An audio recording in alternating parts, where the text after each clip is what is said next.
Hello friend, இப்போ நம்ம இந்த முள்ளங்கி எப்படி சாம்பார் வைக்கணும் அப்படின்னு சொல்லி நான் இன்னைக்கு உங்களுக்கு காட்ட போகிறேன். இப்போ 2 ஸ்பூனு எண்ணெய் ஊற்றிக்கலாம். கடுகு, கடலைப்பருப்பு 1 ஸ்பூன் போட்டுக்கலாம். வெந்தயத்தையும் சேர்த்துக்கலாம். கருவேப்பிலை 1 ரசம் எடுத்துக்கலாம். அதோடவே பெரிய வெங்காயம் நான் 1 வெங்காயம் வெட்டி வச்சுருக்கிறேன், அதையும் சேர்த்து போட்டுக்கலாம். பூண்டு ஒரு 9 பல்லு பூண்டும் சின்ன வெங்காயம் 50 கிராமும் எடுத்துருக்கிறேன், அதையும் சேர்த்து நம்ம போட்டுக்கலாம். பச்சை மிளகாய் 7 பச்சை மிளகாய் எடுத்துருக்கிறேன், அதையும் சேர்த்து போட்டு நல்லா கலக்கி விடலாம். கொஞ்சம் பாதி அளவுக்கு வெந்த உடனே தக்காளி பழத்தை சேர்த்துக்கலாம்.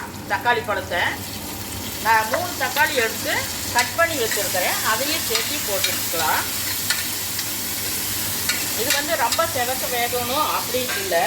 அதோட நான் முள்ளங்கியை நான் நல்லா ரவுண்டாக கட் பண்ணி வச்சுருக்கிறேன், அதையும் சேர்த்து முள்ளங்கியை இப்படி போட்டுக்கலாம். உப்பு போட்டுக்கலாம். உப்பு போட்டுக்குவோம். நல்லா ஓரளவுக்கு வெந்த உடனே இப்படி பருப்பு நான் 150 கிராம் பருப்பு எடுத்து வச்சுருக்கிறேன், அதையும் சேர்த்து நம்ம ஊற்றிக்கலாம்.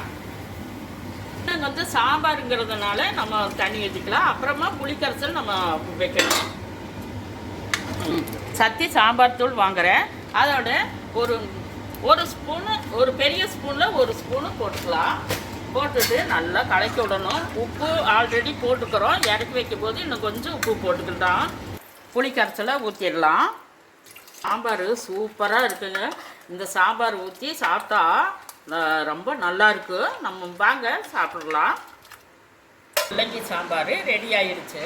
இப்போ இந்த முள்ளங்கி சாம்பார் வச்சு சாப்பிட்டா சுகர், ப்ரெஷர் நம்ம உடம்புக்கு ரொம்ப நல்லது. பெரியவங்களிருந்து சின்ன பிள்ளைங்க வரையிலும் இந்த முள்ளங்கி சாம்பாரை சாப்பிடலாம். ஃப்ரெண்ட், இதே மாதிரி நீங்களும் முள்ளங்கி சாம்பார் வச்சு சாப்பிடுங்க, சூப்பராக இருக்குது.